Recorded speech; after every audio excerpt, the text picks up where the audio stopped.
আসসালামু আলাইকুম রহমতুল্লাহি ওবরকাতুহ। সম্মানিত দর্শক, বিএনপির চেয়ারপারসন বেগম খালেদা জিয়া অসুস্থ। অবস্থা দৃষ্টে মনে হচ্ছে যে তিনি যেন তেন অসুস্থ নন, গুরুতর অসুস্থ, যেটিকে আমরা জীবন এবং মৃত্যুর সন্ধিক্ষণ বলতে পারি। এমনিতেই বহু বছর ধরে তার কতগুলো রোগ বালাই তার শরীরে বাধা বেঁধেছে। তিনি যখন প্রধানমন্ত্রী ছিলেন তখনও তার হাঁটুতে ব্যথা ছিল, যেটিকে বাত সংক্রান্ত ব্যথা বলা হয়, আর্থাইটিস।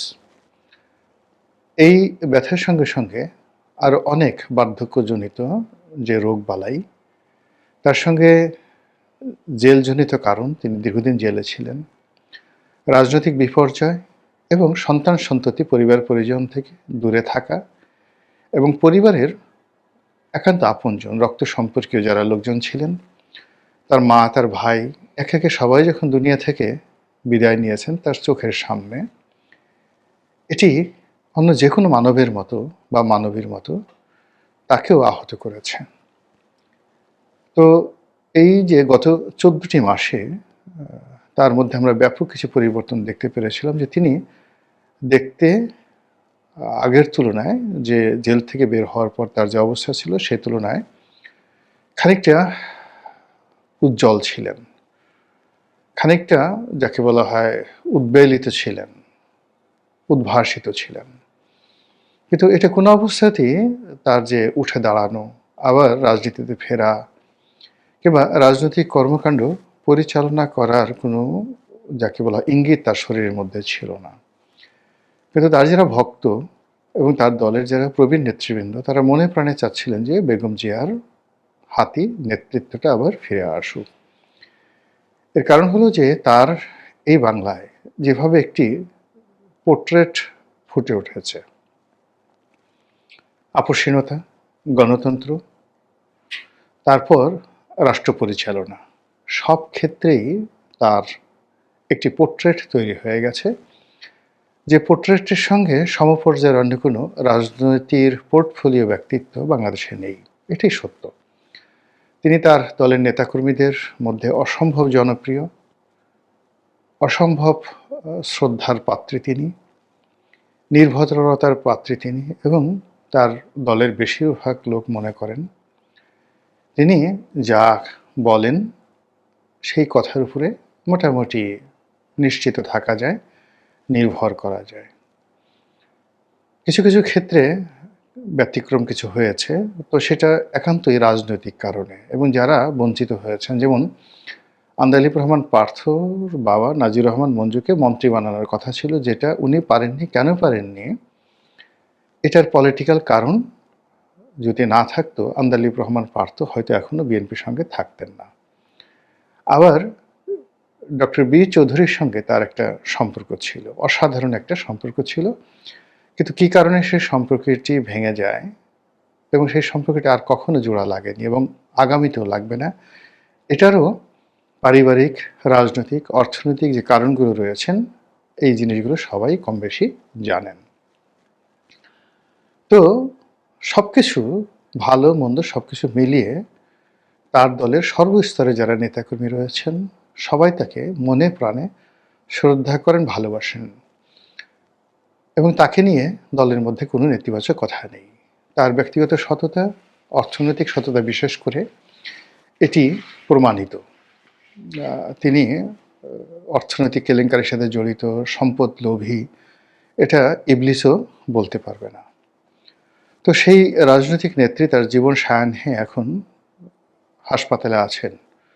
সারা দেশবাসী শোকে একেবারে কাতর হয়ে পড়েছে। সবাই তার জন্য দোয়া করছেন, তার শুভার্থীরা হাসপাতালে যাচ্ছেন, এবং তার দলের মধ্যে নানা রকম অস্থিরতা দেখা দিয়েছে, নানা রকম বিভেদ, বিসংবাদ, নানা রকম আশঙ্কা, তার সঙ্গে সঙ্গে রাজনীতির যে নিশ্চয়তা এবং অনিশ্চয়তা, সেটিও প্রবল আকার ধারণ করেছে। যদি তিনি বেঁচে থাকেন, তাহলে এইভাবে যদি আরও 15 দিন থাকেন, হাসপাতালে 15 দিন থাকেন, নিশ্চিতভাবে বলা যায় যে ফেব্রুয়ারি মাসের যে 15 তারিখে বা 15 তারিখের মধ্যে নির্বাচনের যে শিডিউল ঘোষণা করার কথা ছিল সেটি হবে না।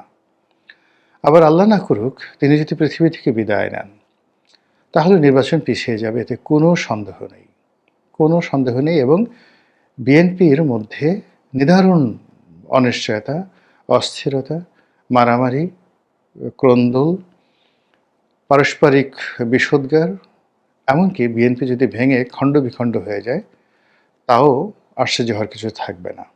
এর কারণ হলো দলের যারা সিনিয়র নেতৃবৃন্দ তারা বিএনপি কেন্দ্রিক যে রাজনীতি করছেন, অনেকে বিএনপি ছেড়ে চলে যাননি বা বিএনপি থেকে বিচ্ছিন্ন হননি মূলত বেগম জিয়ার কারণে।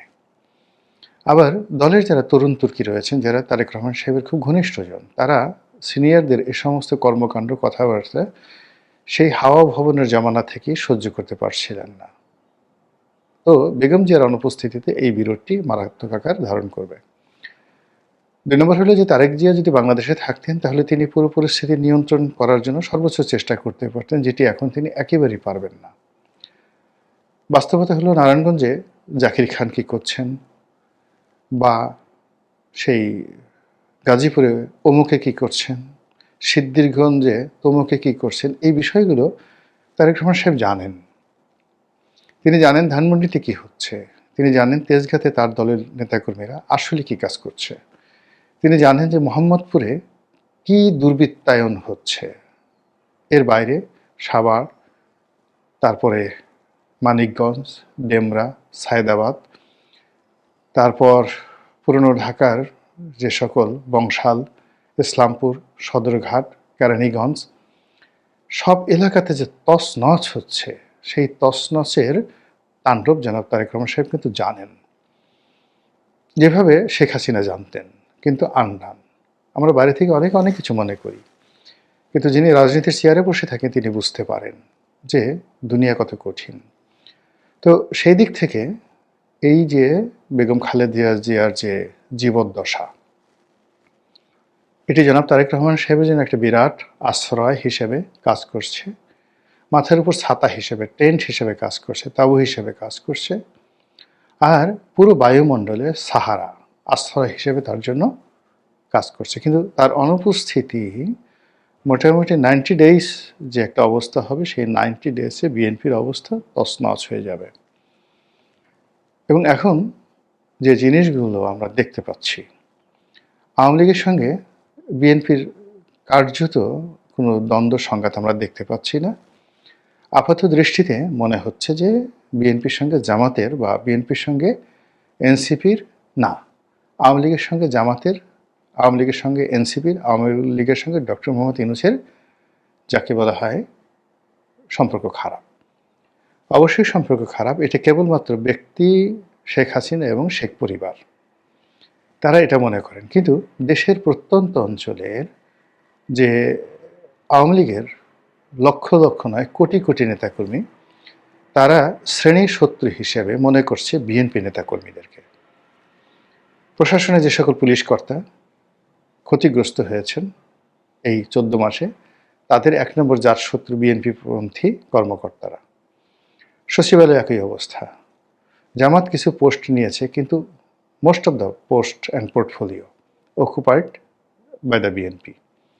তো সেক্ষেত্রে আওয়ামী লীগপন্থী যে সকল কর্মকর্তারা চাকরিচ্যুত হয়েছেন বা চাকরিতে ঘাপটি মেরে আছেন, তারা এই যে বেগম জিয়ার অনুপস্থিতি, সেই অনুপস্থিতিতে হঠাৎ করে যে যাকে বলা হয় তেলে বেগুনে জ্বলে উঠবেন, ওটা সামাল দেওয়ার মতো, এটা একটা অভ্যুত্থানের মতো পরিবেশ পরিস্থিতি তৈরি করে ফেলবে এবং এটা সামাল দিতে পারবে না। আওয়ামী লীগ যেভাবে অভ্যুত্থানকে সামাল দিতে পারেনি, তাদেরকে পালাতে হয়েছে, ঠিক বেগম জিয়ার অনুপস্থিতির কারণে যদি মাত্র 24 ঘন্টার জন্য একটি উত্তপ্ত পরিস্থিতি তৈরি হয়, সেক্ষেত্রে আওয়ামী লীগ, এনসিপি, জামাত তারা সবাই এক হয়ে যাবে এবং সকল চাপ এসে বিএনপির উপর পড়বে, এটা আপনি নিশ্চিত থাকেন, এতে কোনো সন্দেহ নাই। তো এই সকল যে শঙ্কা এবং অস্থিরতার মধ্যে বেগম জিয়ার যে প্রকৃত অবস্থা আমরা এটা জানি না। এই কারণে যখন এরকম একজন রাজনৈতিক ব্যক্তিত্ব এবং দেশের যখন একটা টার্মাইল অবস্থা চলে, তখন যে কোনো রাজনৈতিক ব্যক্তিত্ব যদি অসুস্থ হন, তার পুরো দায় দায়িত্ব দেশের গোয়েন্দা সংস্থাগুলোর নিয়ন্ত্রণে চলে যায়। ডক্টর জাহিদ বেগম জিয়ার ব্যক্তিগত চিকিৎসক, তিনি প্রেস কনফারেন্স করছেন, কিন্তু আমি শিওর যে এখন যে বেগম যে অসুস্থ অবস্থায় আছেন সেখানে তাকেও অনেক বাধা বিপত্তি অতিক্রম করতে হচ্ছে। তিনি ইচ্ছা করলে সব কথা বলতে পারছেন না এবং পারবেনও না, এটাই বাস্তবতা। তো এখন বেগম জিয়া যেখানে আছেন সেখানে তার পরিণতি কী, কেন গেলেন, কিভাবে গেলেন, কিভাবে আসবেন, কি হবে না হবে, এটা পরিপূর্ণভাবে প্রকৃতি এবং রাষ্ট্রের উপর নির্ভর করছে। এর বাইরে কোনো রকম কথাবার্তা নেই। যদি আপনার এরশাদ সাহেবের কথা চিন্তা করেন, তার অসুস্থতা, তার মৃত্যু, এবং সবাই বলা বলি করে যে এরশাদ সাহেব যে সময়টাতে মারা গেছেন তার অনেক আগেই তিনি আসলে ক্লিনিক্যালি ডেড। শুধুমাত্র পলিটিক্যাল কারণে এই জিনিসটি ঘোষণা করা হয়নি। আমি শুধু এতটুকুই বললাম। By the way, Tarique Rahman সাহেবের আশা, নিরাশা, তার দেশে প্রত্যাবর্তন, এগুলো নিয়ে আসলে এই সময়টাতে কথা বলা আমার কাছে রুচিকর মনে হচ্ছে না। আমি বেগম জিয়ার সঙ্গে আমার ব্যক্তিগত কখনো দেখা সাক্ষাৎ হয়নি। আমি যখন সংসদ সদস্য ছিলাম তখন তাকে নিয়ে যখন খুব কুৎসিত কথাবার্তা হচ্ছিল, ওই সময়টাতে বাংলাদেশ প্রতিদিনে একটা লেখা লিখেছিলাম, স্বপ্ন লোকের কল্পযোগে বেগম জিয়ার রাজনীতি। এরপর আরও বেশ কয়েকটি কলাম লিখেছি। উনি যতদিন জেলের বাইরে ছিলেন ঠিক আমার লেখাগুলো তিনি পড়তেন বলে আমি শুনেছি। যখন আমি সংসদ সদস্য ছিলাম, না ঠিক সংসদ সদস্য চলে যাওয়ার পর 2014-15 বা 16 এরকম একটা সময়টিতে তিনি আমার সঙ্গে দেখা করার জন্য আগ্রহ প্রকাশ করেছিলেন, এবং তার একসময় ঘনিষ্ঠজন জনাব মোসাদ্দেক আলী ফালু, তিনি আমাকে বলেছিলেন যে রনি ভাই চলুন ম্যাডামের সঙ্গে একটু দেখা করে আসি। তা আমি বললাম যে ভাই আমি এটা পারবো না, এর কারণ হলো যে আমি সরি, এর কারণ হলো আমি এখন আওয়ামী লীগ করি, আর যে কথাগুলো বলি এক ধরনের মোরাল ক্যারেজ থেকে। কিন্তু যদি বেগম জিয়ার সঙ্গে আমার একটা দেখা হয় সেক্ষেত্রে আমার এই মোরাল ক্যারেজটা থাকবে না, আমি ওই কাজটা করতে চাচ্ছি না। একইভাবে জনাব তারেক রহমান সাহেবও আমার সঙ্গে সে 2012-13 সনের দিকে কথা বলার আগ্রহ প্রকাশ করেছিলেন, বা হয়তো তিনি করেননি। আমাকে একবার মুশফিক ফজল আনসারী একটা টকশোর পরে ওনার সঙ্গে হওয়ার পরে বললেন যে চলেন একদিন লিডারের সঙ্গে কথা বলি, আপনারা হ্যাপি হবেন, আপনিও হ্যাপি হবেন, সেও হ্যাপি হবেন। তখন আমি ফজল আনসারীকে বলছিলাম যে দেখো, এখানে আমি যেহেতু একটা দলে আছি, সংসদ সদস্য, তারেক রহমান সাহেবের প্রতি আমার শুভেচ্ছা আছে, কিন্তু তার সঙ্গে যদি আমার কোনো একটা কথা হয়, একটা সিঙ্গেল শব্দ আদান প্রদান হয় এবং সেটা শেখ হাসিনার কানে গেলে এটা আমার জন্য একটা মারাত্মক ক্ষতি হবে। 2 নম্বর হলো যে আমি এখন এখানে থেকে যেভাবে তারেক রহমান সাহেবের পক্ষে বলছি, বিএনপির পক্ষে বলছি, বেগম জিয়ার পক্ষে বলছি, এটা আমার পক্ষে সম্ভব হবে না। তো এরকম আসলে আমি আমার জীবনে আগ বাড়িয়ে আমার কখনো কোথাও যাওয়া হয়নি। তো সেই সুবাদে আসলে বেগম জিয়ার সঙ্গে আমার কখনো মুখোমুখি দেখা হয়নি, কথা হয়নি, সাক্ষাৎ হয়নি। কিন্তু তার ঘনিষ্ঠজন যারা আছেন, যেমন রানু আছেন, তারপরে পাপিয়া, সৈয়দ আশিফ বা আশরাফি পাপিয়া উনি আছেন, ফালু সাহেবের কথা তো বললাম। আর ফালু সাহেবের সঙ্গে হয় কি, আমার ব্যক্তিগত এরকম কোনো ঘনিষ্ঠতা নেই। ঘনিষ্ঠতা হলো যে ফালু সাহেবের যে স্ত্রী লিটা, তো লিটা আমার বন্ধু, ক্লাসমেট, আর আত্মীয় মানে আমার মেয়ে যে বিয়ে দিয়েছি, আমার মেয়ের হলো খালার শাশুড়ি, এরকম সম্পর্কে। তো সেই দিক থেকে লিটার সঙ্গে একটা পারিবারিক সম্পর্ক, এই সুবাদে জনাব ফালু আমার বন্ধুর হাজব্যান্ড, ও অতটুকু সম্পর্ক। এর বাইরে আমি তার সঙ্গে আমার অন্য কোনো রকম সম্পর্ক নেই। তো যাই হোক, এই কারণে আমি বেগম জিয়ার কাছাকাছি যেতে পারিনি, কখন আমি চেষ্টাও করিনি। আর উনি যখন জেল থেকে বের হয়েছেন গত 18 মাসে, আমার কাছে মনে হয়েছে যে না, এখন তিনি যেখানে আছেন, তিনি অনেকে তার সঙ্গে দেখা করতে গেছেন, অ্যাপয়েন্টমেন্ট নিয়ে গেছেন, দেখা সাক্ষাৎ করেছেন। আমি আর কাছে মনে হয়েছে যে তিনি শারীরিকভাবে সুস্থ নন, তার সাথে দেখা করতে যাওয়া মানে তাকে ডিস্টার্ব করা। তিনি যদি মনে করতেন বা প্রয়োজন মনে করতেন তাহলে হয়তো আমাকে ডাকতেন। তো যেহেতু তিনি ডাকেননি, তাহলে কনসিয়াসলি আর সাবকনসিয়াসলি তিনি আমাকে ইয়াদ করছেন না, স্মরণ করছেন না, বা স্মরণ করার মতো পর্যায়ে নেই। যারা যাচ্ছেন তার সঙ্গে দেখা করার জন্য, তারা মূলত নিজেদের রাজনৈতিক স্বার্থ চরিতার্থ করার জন্য, নিজেদেরকে লাইমলাইট আনার জন্য বেগম জিয়ার সঙ্গে দেখা সাক্ষাৎ করছে যেন মিডিয়াতে আসে। তো আলহামদুলিল্লাহ মিডিয়াতে তো আমার মানে নিজের মুখ দেখাতে এখন লজ্জা করে। এর কারণ হলো যে প্রায় প্রতি রাতেই তো টকশোতে থাকি। এই যে প্রতিদিন ৩টি ভিডিও নিয়ে আপনাদের সামনে আসি, মানুষ বলবে যে এই লোকটা কেন মরে না? এর কি কোনো লজ্জা শরম নাই? সারাদিন শুধু তার মুখ দেখানোর জন্য আর কথা শোনানোর জন্য সে আমাদের সামনে আসে। ফলে এটা নিয়ে আমি নিজেই এক ধরনের বিড়ম্বনার মধ্যে। আমার আর আসলে পরিচিতি বা আরও যাকে বলা হয় খ্যাতি কিংবা দ্যুতি বা মিডিয়া পাবলিকেশন, লেখালেখি এই জিনিসগুলো আর দরকার নেই। আলহামদুলিল্লাহ আল্লাহ যতটুকু দিয়েছেন এতটুকু নিয়ে এখন সসম্মানে মরতে পারলেই বেঁচে যাই। তো যেটা বলছিলাম যে তার সঙ্গে আমার দেখা সাক্ষাৎ না থাকা সত্ত্বেও তার চেহারার যে দ্যুতি, তার ব্যক্তিত্ব, তার ড্রেস কোড, তার ইতিহাস, তার ঐতিহ্য এবং তাকে কেন্দ্র করে যে মানুষের অভিব্যক্তি, এর থেকে আমি স্পষ্ট বুঝতে পারি যে তার মধ্যে একটি ন্যাচারাল লিডারশিপ কোয়ালিটি রয়েছে। তার মধ্যে ধীশক্তি রয়েছে অন্যকে সম্মান করার, অন্যকে মেনে নেয়ার এবং প্রতিবাদ করার এবং না বলার, যে কোনো বিষয়ে না বলার যে নেতৃত্বের দৃঢ়তা থাকা দরকার সেটা বেগম জিয়ার আছে। তার ক্রোধ আছে, রাগ আছে, জিদ আছে, প্রেম আছে, ভালোবাসা আছে, দেশপ্রেম আছে, আরও অনেক কিছু আছে। তো সেই এত সব গুণাবলী সম্বলিত একজন মানুষ সারাটা জীবনের পুরোটা সময় তিনি বলতে গেলে এই দেশের জন্য, রাজনীতির জন্য তিনি সময় দিয়েছেন, ভালোবেসেছেন।